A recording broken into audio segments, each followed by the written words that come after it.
Hey everyone, I am Vijayalakshmi Jaswal, your SST teacher, and I welcome to all of you in my SST class. Students, as you all know, your SST book is changed this time. So everybody purchase new book, Social Invention. Okay. Now everybody take out your book. Today I will explain first chapter in SST book. Everybody open page number 6. Now I will explain chapter 1, the modern era. अब हम लोग आधुनिक युग के बारे में बच्चों पढ़ेंगे. In previous classes I have explained medieval era, okay, and in this class I will start from the modern era. Okay students, let's start the chapter.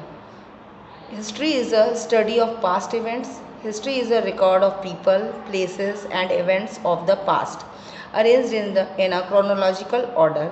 History is all about changes that have taken place over time. It is about how things were in the past and how things have changed with time.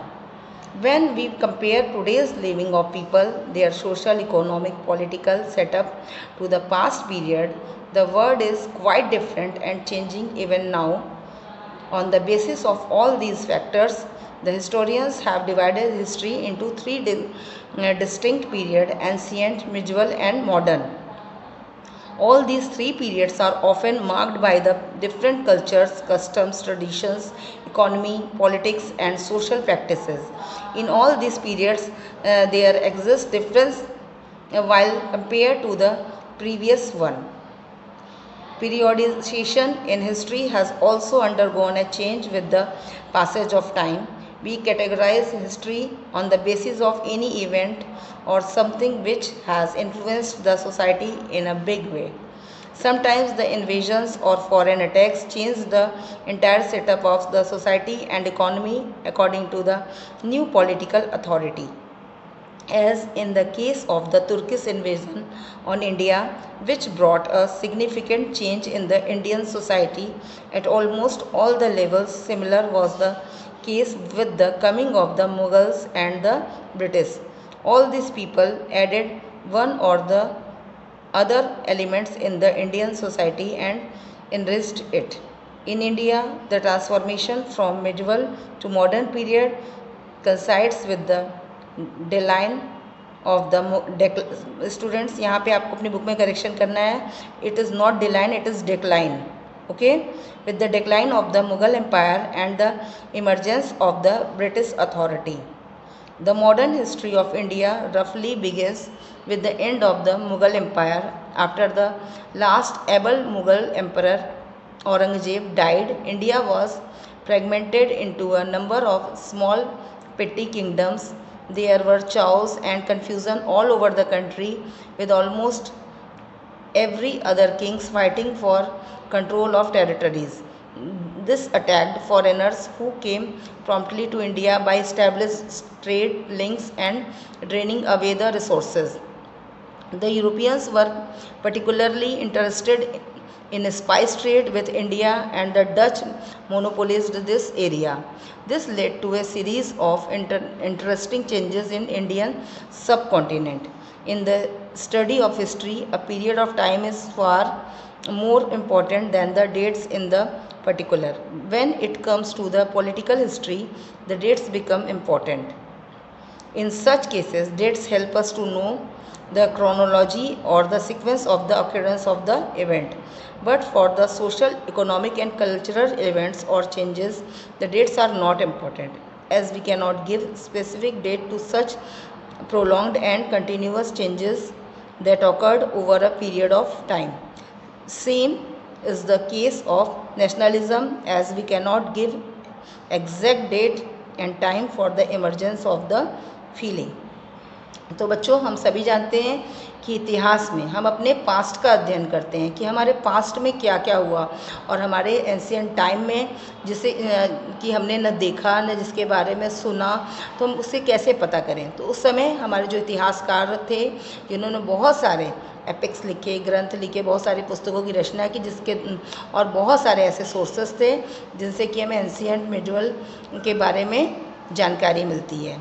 तो इतिहास के द्वारा हम इन सभी चीज़ों को जानते हैं, और उससे हमें ये भी पता चलता है कि उस समय का समाज कैसा था, उस समय कैसे लोग थे, किस किस प्रकार के राजाओं का शासन था और हमारी सभ्यता और संस्कृति का विकास कैसे हुआ था। इन सभी रोचक चीज़ों के बारे में हमें जानकारी अपने ग्रंथों और आर्कियोलॉजिकल सोर्सेस के थ्रू मिलती है, जिसका अध्ययन हम इतिहास में करते हैं। तो हमारा आधुनिक युग में हमारे भारत में विदेशियों ने इंटरेस्ट लेना प्रारंभ कर दिया और सबसे पहले वो ट्रेड के लिए हमारे कंट्री में आए और डच मोनोपोलीज को कुछ एरिया में फॉलो किया जाने लगा।